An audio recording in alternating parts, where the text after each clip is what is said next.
जी नज़म अर्ज कर रहे हैं रमता मेमा विच ਇਹਦੇ 'ਚ लंडन ਦੀਆਂ गलियां ਦੇ हालात ਉੱਥੋਂ ਦਾ वातावरण पेश कर रहे हैं। हथ रख लो अपने दिलां ते, हथ रख लो अपने दिलां ते, ब्याहे ते कवारे मैं दसन लगा गोरियां मेमां दे नजारे। रन्ना दी गिनती ज़्यादा ते मर्दां दा घाटा, लंडन विच मेमां सस्तियां ते महंगा आटा।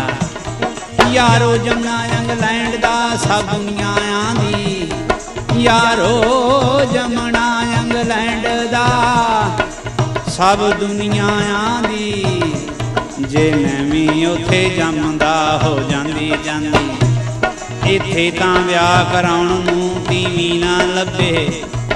हाँ जी, इत्थे दा मतलब है लुधियाना ते उत्थे दा मतलब है इंग्लैंड।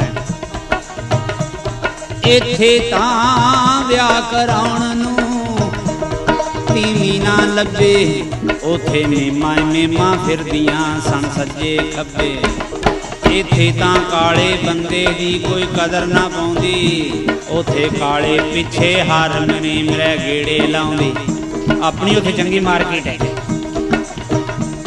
ते पिकाडली दे चौंक दा ओ भीड़ भड़का, नाले कह जांदियां सौरी दा नाले मारन धक्का।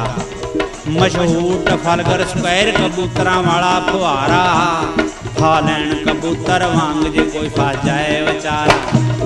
ते यारो सोहो रोड दी तां लीला न्यारी, जिथे होवन नंगे नाच रात पर सारी सारी।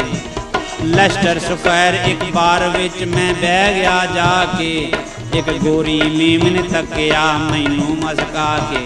मैनू सैनत नाल बुला लिया उस हैलो कह के, मैं हैलो क्या ते बह गई मेरे नालों कह के। मैं ओदी करां तारीफ ते ओ मेरी करदी, मैं गोरे रंग ते लट्टू काले ते मरदी। ओ बैक गई घुट पी के मेरे पीछे ही पै गई, ओ बैक गई घुट पी के मेरे पीछे ही पै गई। मन तको जोरी खिंच के घर अपने लै गई।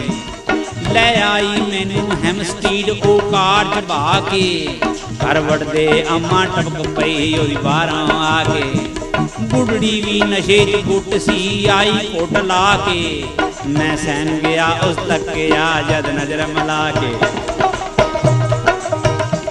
मुद्दा की मां भी हो गई यारां दे लट्टू, मुद्दा की मां भी हो गई यारां ते लट्टू। मावां धियां विच फस गया मैं माड़ा टट्टू। मैं वेखण आया धी नूं गले अम्मा पै गई, अगली पिछली जो पीती सी मेरी सारी लै गई। मैं हाथ जोड़ के माता जी हाँ दास तुम्हारा, माता जी कहंदे सारे ओदा चढ़ गया पारा। गुस्से विच आके लाल ओदियां हो गईयां अखां, ते इक्के सा विच कट गई ओ गालां लखां। जद गालां मुकियां फिर ओने ला ली गुरगाबी, ते तंबा चुक मैं नसिया घर बड़ी शताबी। निकले यारां दी गली चों, निकले यारां दी गली चों, असी जुतियां खा के। पर रमता मारे शेखियां लुधियाने आके, पर रमता मारे शेखियां लुधियाने आके, पर रमता मारे शेखियां लुधियाने।